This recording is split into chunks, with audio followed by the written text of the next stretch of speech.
Well, Bella and I thank you for joining us this morning. We're here. I have run my errands, did what I needed to do. I want to tell you the funniest thing as soon as after I read this verse we got down at the Y this morning. I used to be a nervous Nelly when I first started YouTube. Not anymore. I've got used to having a lot of people listen, and it's okay. God bless you. Anyhow, this is from 1 Corinthians 15:58, if you want to look it up. Therefore, my dear brothers and sisters, stand firm. Let nothing move you. Always give yourselves fully to the work of the Lord, because you know that your labor in the Lord is not in vain. It's not being wasted. It's not in vain. So anyhow, I got this hat. This is a new hat. It's brown. I'm coordinated today. And look at this. Isn't this pretty? Look at the bow and back. This one was from a friend, a present from a friend that I made. And I just love her. She's a sweet girl. Her name is Darlene. Hey, Miss Darlene. Thank you, honey. It goes with my outfit. Anyway, me and Bella are here. And God is good.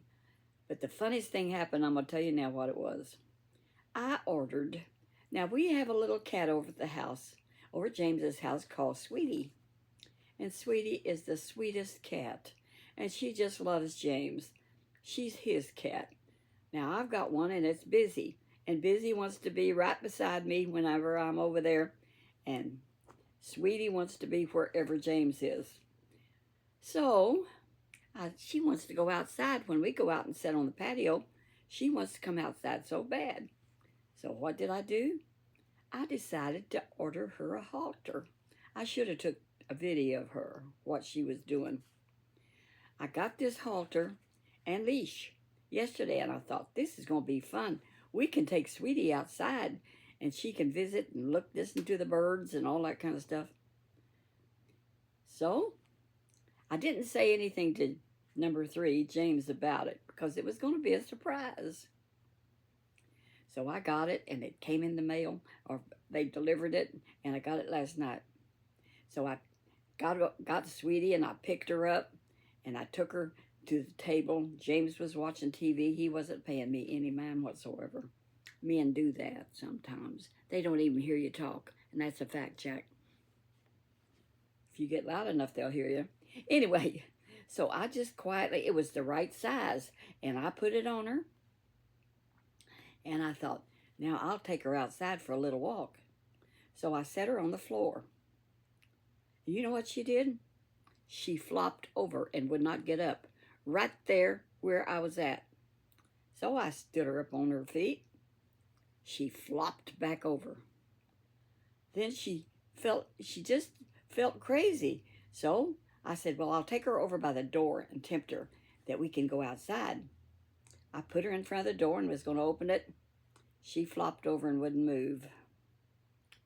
I said, well, shucks. She is not going to adapt to this. She hated it right off the bat. So I said, well, come on, honey. And I picked up that floppy cat.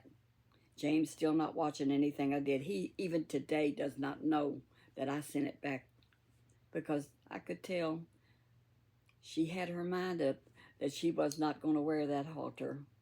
And it was cute as a button, but I took it off of her, and I put her back on the floor. And you know what? She didn't know if she had it on or not, so she flopped over again. So I took her over where she really stays all the time, then she walked again. But she was traumatized by that. Anyway, I was going to tell y'all, so I thought that was funny. I took it to Coles this morning and sent it back. And I told the lady the floppy story, how my cat would not, how Sweetie would not stand up.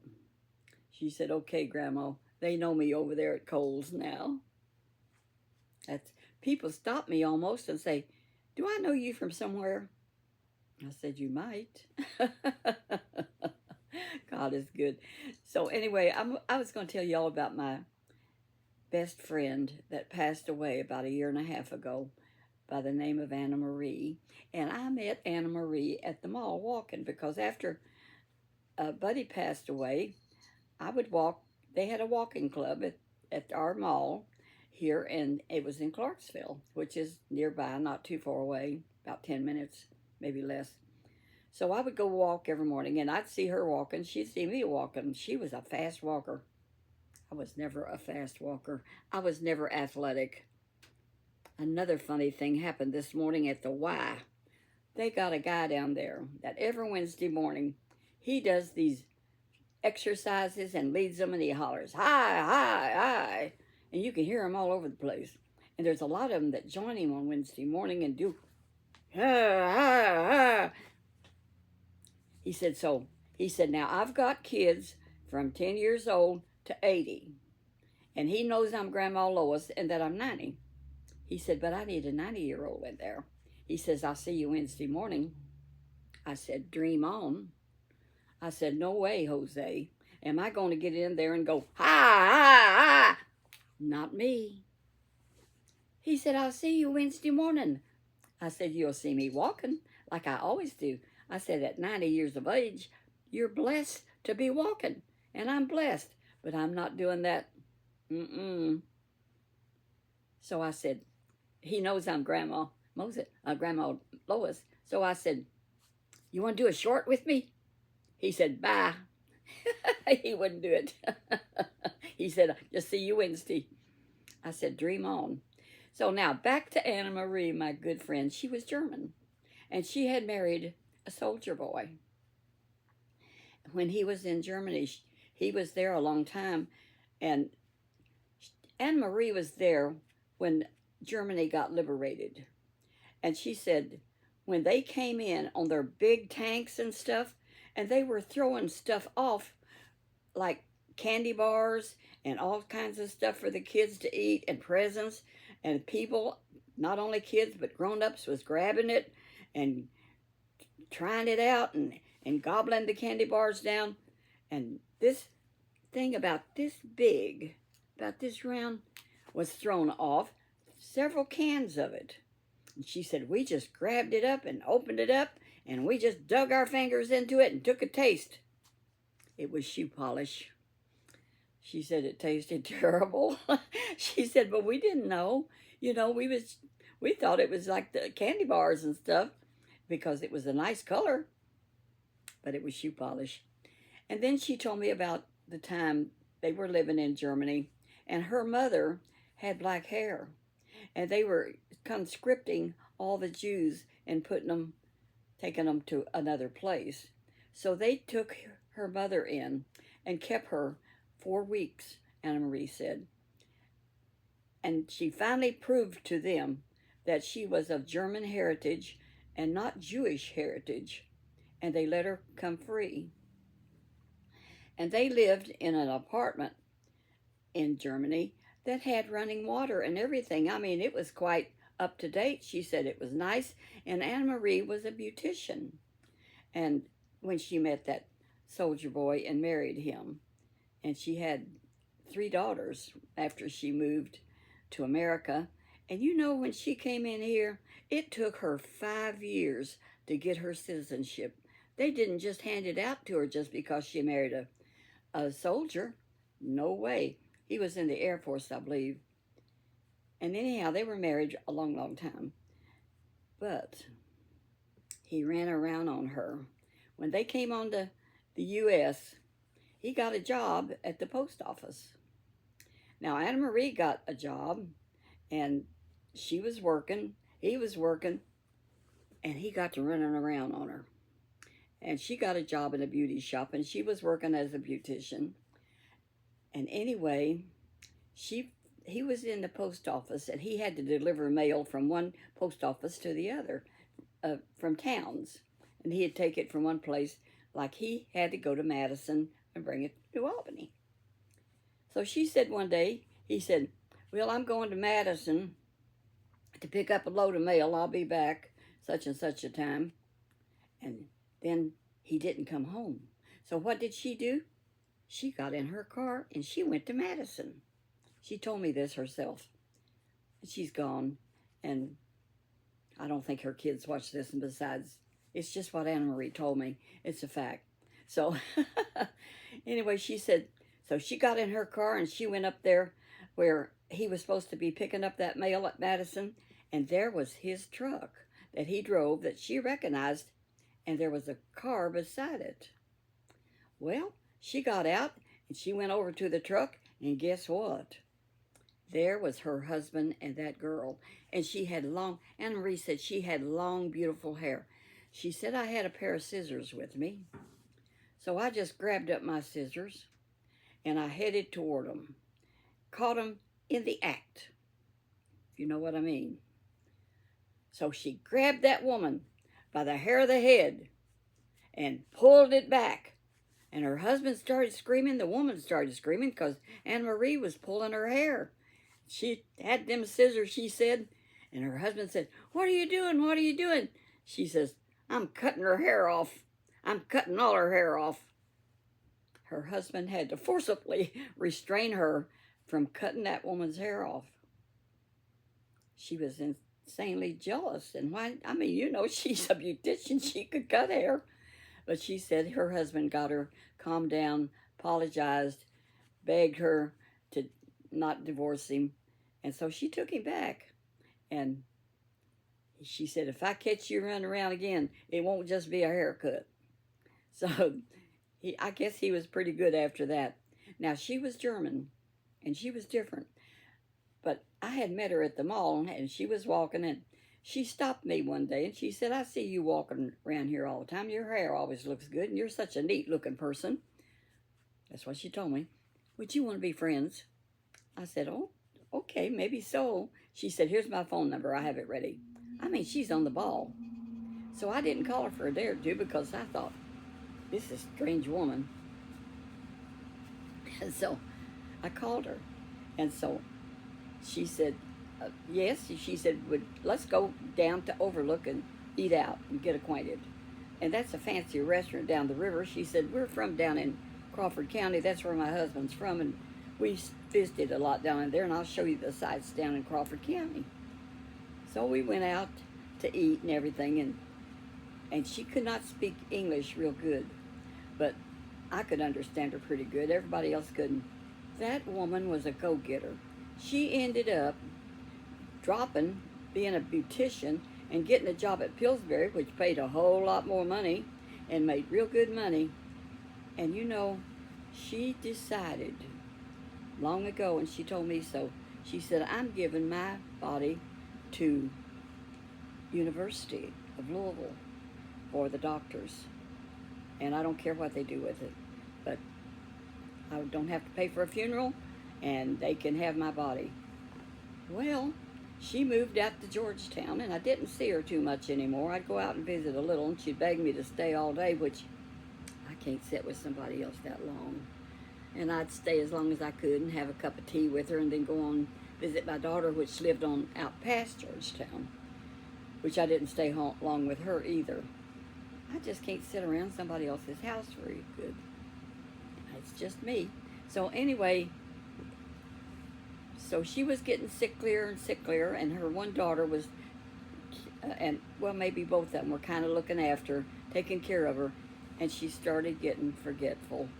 So they had to take her car keys away from her, and she just wilted away. She just shrunk, and just frail, and just, I went to see her that last time, and I said, now we're going out to eat again. I'm going to come and get you because I did all the driving, and we're going to go eat. And so I called her and told her I'm going to be there, and she said, oh, I can't go. I forgot all about it. And just a few weeks later, I found out she was dead. She had died suddenly. Her children, they were raised by a German mother. They never told me a thing. But James was in the hospital. This has been about 2 years ago. James had a session with pneumonia, a type of pneumonia, very different. It wasn't COVID or anything, but he had to be on that special breathing machine. And I prayed, Lord, spare my husband, and he did. But as I came out of the hospital, her baby daughter and grandson was standing there. And I said hi to them. They said hi to me. They never told me that she was dead, but I think I gathered later that evidently U of L was getting ready to come pick up her body. They never had a memorial service. She didn't want anything, and they honored her wishes. But I thought it was sad. So I didn't have a real closure with her except when I told her, "We remember we're going out to eat." She said I forgot all about it. She didn't remember it. So folks, sad things do happen. But she was a devoted Christian. She truly was, and that's something we had in common, was the Lord. And we talked about Jesus, and she was my prayer partner. And she would pray. And we made trips together. We went on the bus together down to Memphis. We went to see Elvis Presley's place, and that was really interesting. I don't remember much about it, but it was an interesting trip. I liked going on the bus. I wasn't married at that time. I was single, and Anna Marie was single. So we just took a trip on one of those tour buses.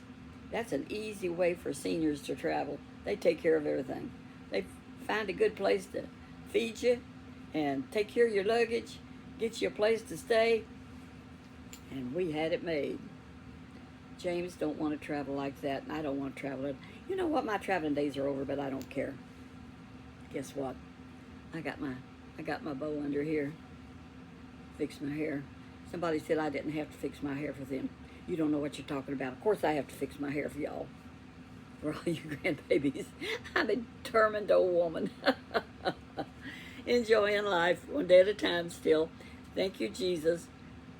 I still can't get over that floppy cat. She is not going to wear a halter or a leash. She just have to stay in the house because they're about 6 years old now, the two that we got. We went to the pound and got them. And I know y'all ain't going to watch this all the way through because it's 17 minutes already. Well, I was just interested in my subject, wasn't I? Anna Marie was a dear, darling friend, and she was strange. She used to say, as we was traveling, we'd take some trips together and stuff, driving. I always drove because I don't trust anybody else's driving but mine. I don't know any other old woman I would ride with besides me. And I'm almost scared sometimes. That's a joke. But anyway, she would say, "Where are they all going? So much traffic. Where are they going?" I said, "Anna Maria, are we going to stop them and ask them, where y'all going?"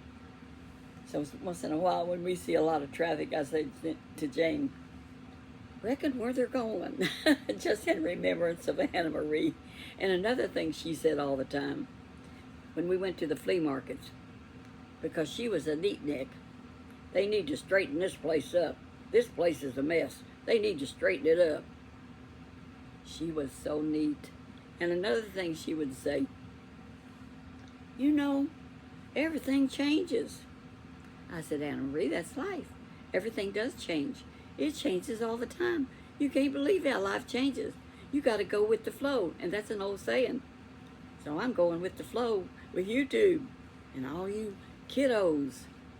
I managed to put a thing on TikTok this morning. A little thing I did about a thing I bought, a knife I bought at a yard sale. And it was so unusual because you could, I've used it too, and it will slice stuff. Like if you have a tomato and you want to slice, it's a sharp knife and it works. And it makes the thickness that you want to cut just ever how you want to cut it. And next time I cook a ham, that's going to be great. Well, I'll let y'all go. God bless you. Have a wonderful day. And may the Lord protect and keep y'all safe is my prayer. And don't forget, children, walk that walk where Jesus would be pleased with you. And this is a good day to make that decision. I can't think of a better day. Bye-bye.